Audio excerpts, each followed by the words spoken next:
এই মুহূর্তে যা ট্রেন্ড, তৃণমূল 102টো আসনে এগিয়ে, বিজেপি 176টা আসনে এগিয়ে, বামেরা 2টো আসনে এগিয়ে, অন্যান্যরা 2টো আসনে এগিয়ে।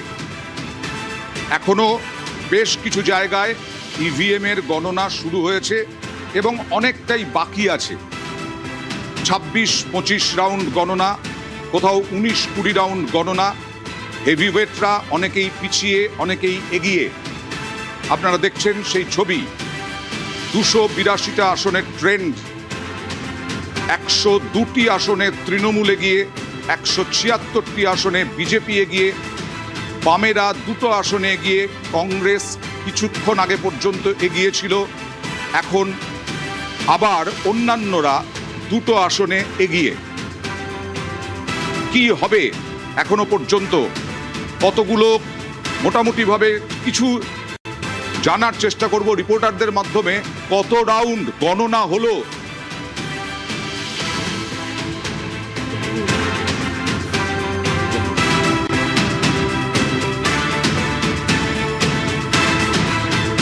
পর্যন্ত তো প্রায় 4 ঘন্টা হয়ে গেল। ট্রেন্ড যেটা আছে সেটা হচ্ছে যে বিজেপির দিকে অনেকটা বেশি সিট আমরা দেখতে পাচ্ছি। যদিও এইটার প্রাথমিক বা অনেকটা হয়েছে, কিন্তু বিজেপি যে বেশ কিছু গ্রাউন্ড জিতেছে তৃণমূল কংগ্রেসের থেকে সেটা বলাই বাহুল্য। তার কারণ বিজেপি এখানে যে প্রতিশ্রুতিগুলো দিয়েছিল, মহিলাদের ক্ষেত্রে যে প্রতিশ্রুতি দিয়েছে বা সাধারণ মানুষের জন্য যে কর্মসংস্থানের প্রতিশ্রুতি দিয়েছে, আমার মনে হয় সেগুলো কোথাও গিয়ে অনেক বেশি রেজোনেট করেছে সাধারণ মানুষের কাছে। তৃণমূল কংগ্রেস যে এসআইআরকে হাতিয়ার করে পুরো নির্বাচনটা লড়ার চেষ্টা করেছে, সেইটা কোথাও গিয়ে আমার মনে হয়েছে তৃণমূল কংগ্রেসের আরও বেশি কর্মসংস্থান বা উন্নয়ন এগুলো কীরকম করবে সেটার ওপরে বেশি জোর দেওয়া উচিত ছিল। কিন্তু আমি একটা কথা বলবো যে এসআইআর এর আতঙ্ক মানুষের কিন্তু ছিল। এই যে ভোটের যে ফারাক, প্রায় এখন দেখতে পাচ্ছি 70টা আসনে বেশি ফারাক নিয়ে তৃণমূল কংগ্রেস পিছিয়ে আছে, বিজেপি এগিয়ে আছে। এই যে এই ট্রেনটা যদি বজায় থাকে তাহলে একটা জিনিস পরিষ্কার যে সাধারণ মানুষ অ্যান্টি ইনকামবেন্সিটাই বেশি গুরুত্ব দিয়েছে এসআইআর এর থেকে, অর্থাৎ প্রতিষ্ঠান বিরোধী হাওয়া।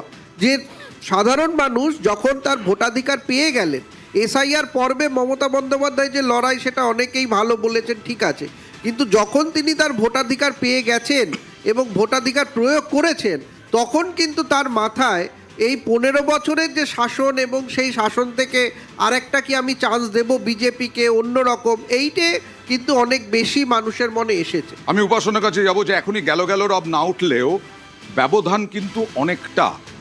সেক্ষেত্রে কি আশঙ্কার বাতাবরণ আছে? এখন তোমরা তো বলবে আত্মবিশ্বাসের সঙ্গে যে না আমরাই ক্ষমতায় আসব, কিন্তু যে ট্রেন্ড এগোচ্ছে তাতে কি?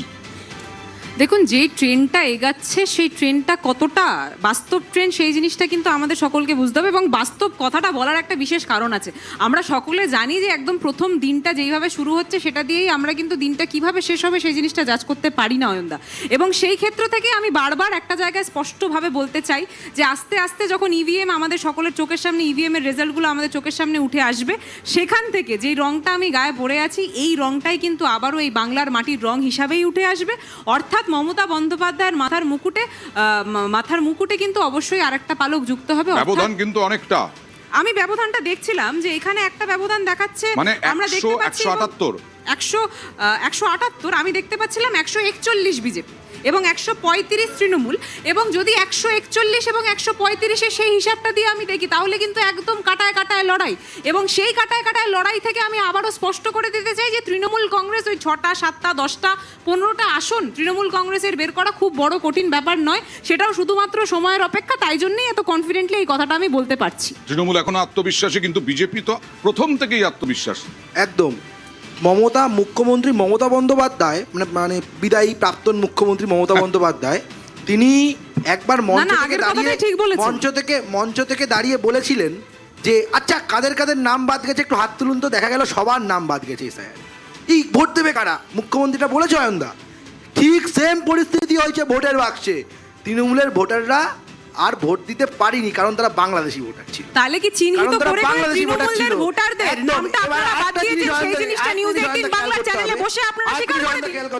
আমরা বারবার একটা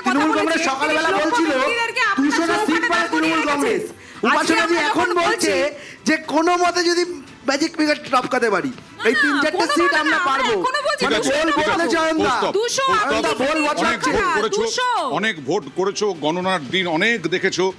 এবারের ভোটটা হ্যাঁ অনেকটাই নজিরবিহীন। এখন এই ট্রেন্ড দেখে কি মনে হচ্ছে? তুমি বলতে পারো 26-27টা রাউন্ড আছে, 19-20টা রাউন্ড আছে, কোথাও কোথাও কি মনে হচ্ছে?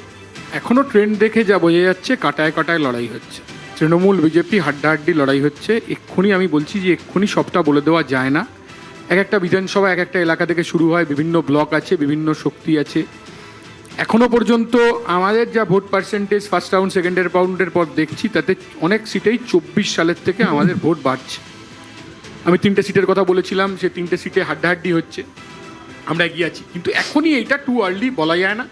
কিন্তু তুমি বলছো এখনো যেদিকে- too early? এখনো টু আর্লি, এখনো এটা বলা যায় না। কিন্তু যেদিকে এগোচ্ছে তাতে হাড্ডাহাড্ডি আছে, কেউ বিরাট মার্জিনে জিতবে এরকমটা হয়তো নয়। এইবার কালীঘাটে চলে যাব। কালীঘাট থেকে রয়েছেন আমাদের প্রতিনিধি আবির ঘোষাল। আবির, অনেকেই বলছেন টু আর্লি, এখনো সেইভাবে বলা যায় না, কিন্তু যে ব্যবধান এখনো পর্যন্ত ট্রেন্ডিংয়ে, তৃণমূল শিবির কি মনে করছে? দেখো, প্রথমত হচ্ছে তৃণমূল কংগ্রেস যে আসনগুলোতে বা যে জেলাগুলোতে তাদের ভালো ফল থাকে, দেখতে পাওয়া যাচ্ছে যে সেই জেলাগুলোতে তাদের ফল এখনো পর্যন্ত খারাপ এমন ইঙ্গিত মিলছে, যার মধ্যে পূর্ব মেদিনীপুর রয়েছে, পূর্ব বর্ধমানে বেশ কতগুলো জায়গাতে দেখতে পাওয়া যাচ্ছে। আবার আমরা দেখতে পাচ্ছি যে পশ্চিম মেদিনীপুরের বেশ কিছু আসন রয়েছে যে জায়গাতে অন্তত 2021-এ বা 2024-ও দারুণ ফল ছিল, যে জায়গাগুলো ঝাড়গ্রামের মতো জেলা রয়েছে।